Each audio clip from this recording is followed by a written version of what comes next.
What's going on, dudes and dudettes? Wick Nudley here with another silly, fun build video. This build centers itself around the Gryfalcon's hull brick, and I've seen a couple videos as of late that kind of showcase its new perks and how they kind of fine-tuned it from its past iterations. And this is kind of what I came up with in terms of what I think is just absolute lunacy fun. So the way that it basically works is, of course, you have your Gryfalcon, and the way that you're going to mix that up to really add to the fun and even end game quality factors. Elemental Charge, Reaping Wallmaker, so you can become charged with light every time you go invis, Font of Might, and I like to use Weaken Clear. You could maybe substitute that with Elemental Time Dilation to keep the uptime on your Font of Might a little longer.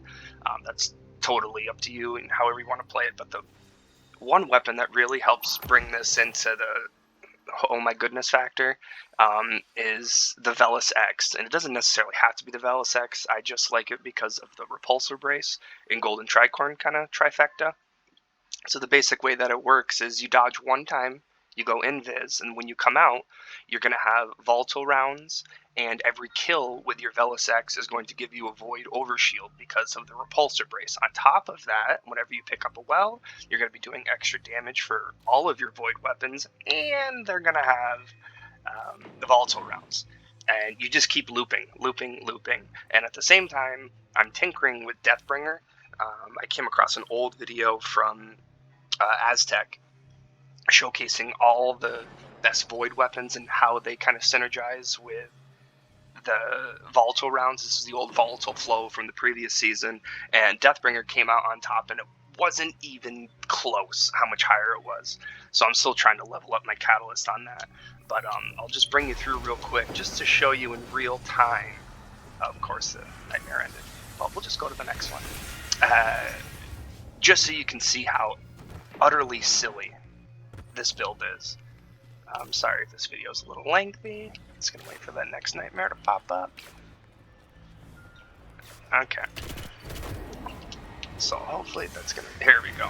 Alright, so here come the dudes, and go invis, and then just start peppering them. You can see that every kill grants a void overshield.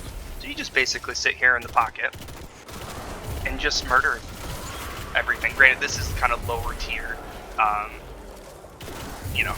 Nothing's too powerful to hurt you here. But as you can see, because of the hull bricks, innate features, and getting volatile rounds, you kind of can't die. I'm just standing in that ogre's eye, and it does nothing. You kill him, and everything just gets melted. So we still have volatile rounds, so we'll shoot Deathbringer once right here, and it just melts everything.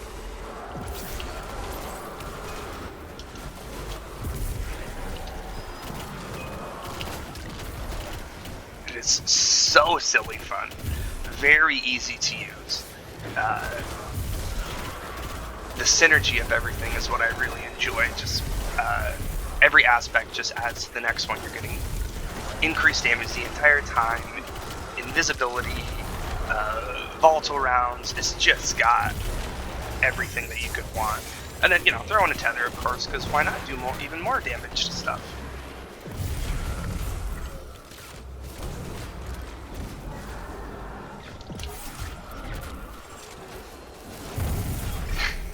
It's just silly. It's got a clicking point, everything dies. And on top of that, we have a couple aspects in our Void build to help us get a little further. Of course, Echo of Persistence, it just helps with Devour, your Overshield. I mean, it doesn't get much better than that. Echo of Leeching, that was kind of just because I wanted to have trip 100s and I'm a snob, but that's whatever. Echo of Starvation, so basically all those kills you're getting with that Velis X are going to be dropping Orbs of Power. So you'll be constantly in a state of Devour the entire time. So every kill heals you. On top of every kill that you gain, gives you the Void Overshield. Just silly. Echo of Dilation. I did that just because I, again, wanted trip 100s. It's not that critical. Of course, you do need to have Silas Executioner. Fun build. Jeez, Crow. Is it fun? Very easy to use. I haven't had a chance to use it in super endgame content yet, but I see no reason why this can't be used in Grandmasters in the future once they unlock those with the pulse rifle, with barriers, and it's going to be fun. So feel free to share with your friends. Merry Christmas. Happy New Year.